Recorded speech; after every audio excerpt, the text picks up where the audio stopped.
Pusaka ini adalah pusaka yang di dalamnya itu bisa berbicara, ada khodamnya. Nah, di atas ini ada Peninggalan Jenderal Sudirman ya. Dapat dari itu dari Kawah Candra di Muka. Roh ini lagi datang, suaranya gini. Assalamualaikum. Iya. Assalamualaikum warahmatullahi wabarakatuh. Alam-alam ini dijaga oleh para luhur yang tidak kasat mata gitu. Ini konon selendangnya bidadari yang dulu pernah diambil oleh Cakataruk.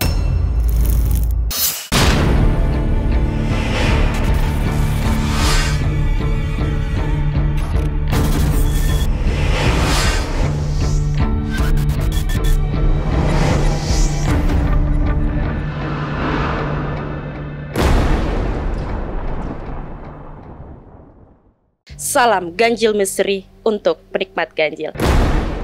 Halo penikmat ganjil misteri. Nah, hari ini aku ada konten baru nih buat teman-teman, karena saat ini aku sedang berada di rumah salah satu artis legendaris kita, yaitu Mas Ageng Kiwi. Nah, beliau katanya itu punya cerita mistis yang menghebohkan. Dan sekarang aku pengen grebek nih, tempat ritual itu seperti apa sih di dalam rumah ini. Pengen tahu ceritanya kayak apa? Yuk ikutin aku terus. Kita coba grebek ya.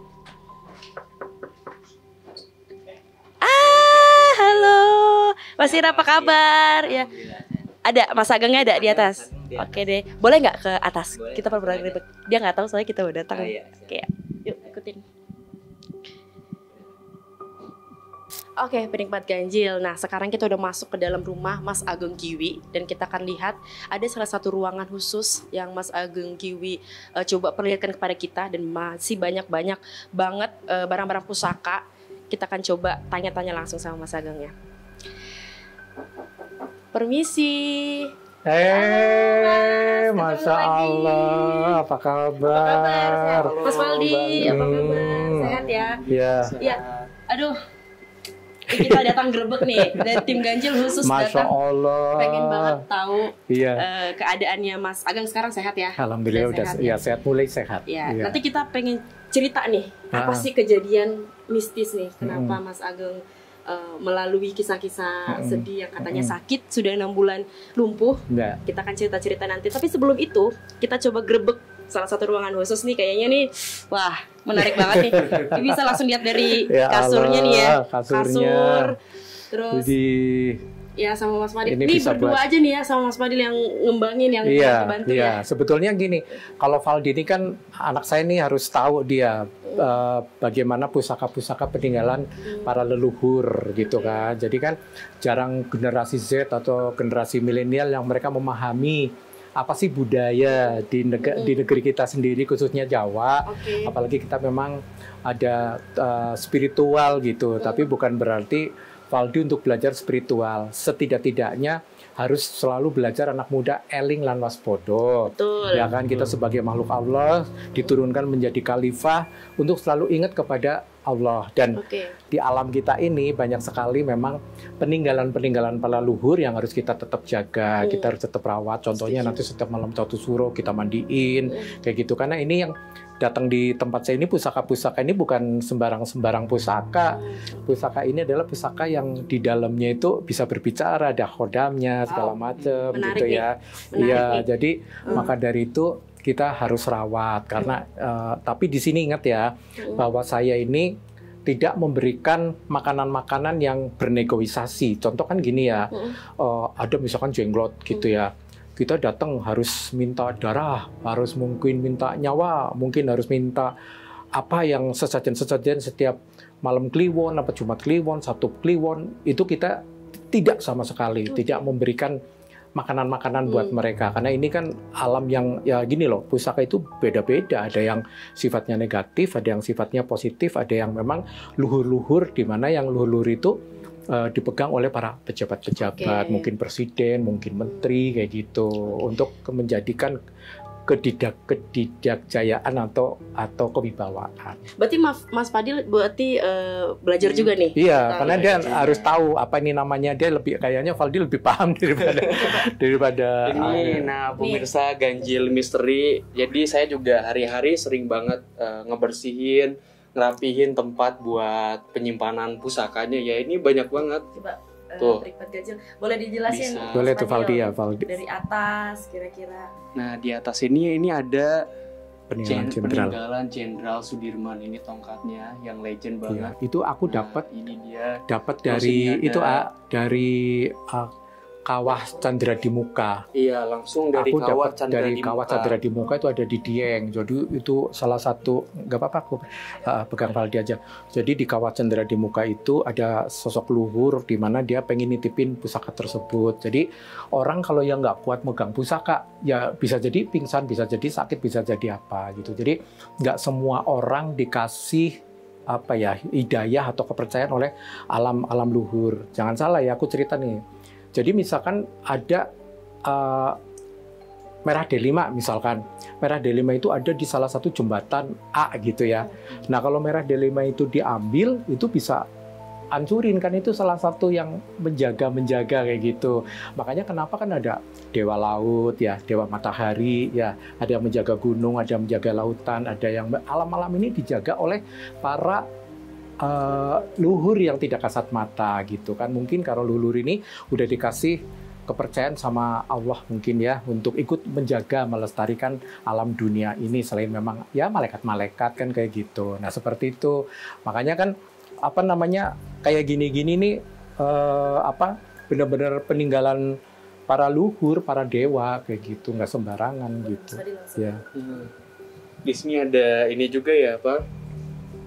Nah ini konon selendangnya bidadari yang dulu pernah diambil oleh Cakatarub gitu dulu. Terus ada juga pusaka lah inilah. Ini ada itu kantong. Ada pring petuk juga nih. Ada pring petuk. Wah itu umurnya hampir 900 tahun. Ini umurnya hampir 900 tahun. Nggak semua orang punya gitu. Tua banget, legend ini. Ya itu kalau pas lagi datang ini lagi datang, suaranya gini, Assalamualaikum. Iya, Assalamualaikum warahmatullahi wabarakatuh. Kan udah sepuh banget kan ya. Kalau lagi datang kan kadang-kadang suka datang memberikan petuah-petuah apa kayak gitu. Itu memang akan dirawat seterusnya. Ya gini, akan dirawat seterusnya. Insya Allah sampai nanti. Makanya ya ini Valdi yang ini biar nanti ya walau umur kita nggak ada yang tahu ya, tapi siapa tahu akun dilalah nggak ada gitu, masih ada yang bisa meneruskan. Nih aku juga ada dapat namanya nih Jima Kalimusodo. Ini namanya Jima Kalimusodo. Nah kalau ini nih namanya itu jaran goyang. Ini cincin jaran goyang nih. Kalau yang nggak kuat-kuat, wah, ini aku taruh di sini.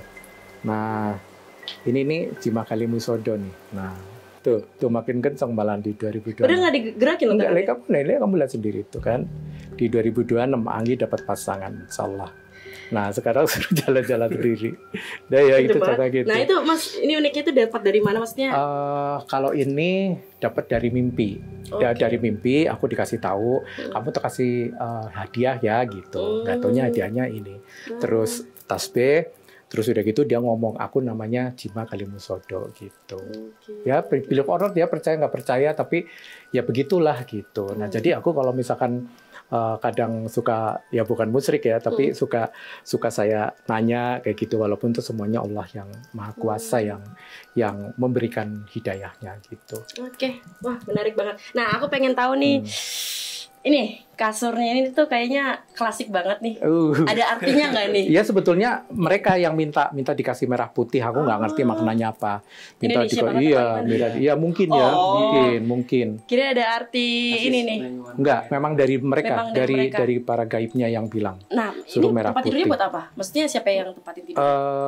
Ini memang khusus kamar pusaka ini nggak ditempatin.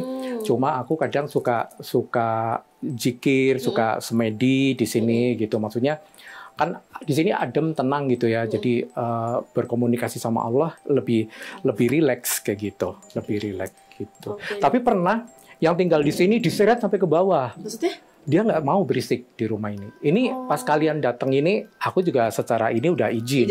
Udah, kalau nggak kamu nggak bisa masuk juga. Jadi nggak sembarangan masuk ke kamar ini, kalau yang nggak kuat pingsan. Biasanya diusirnya kayak gimana diseretnya? Pingsan.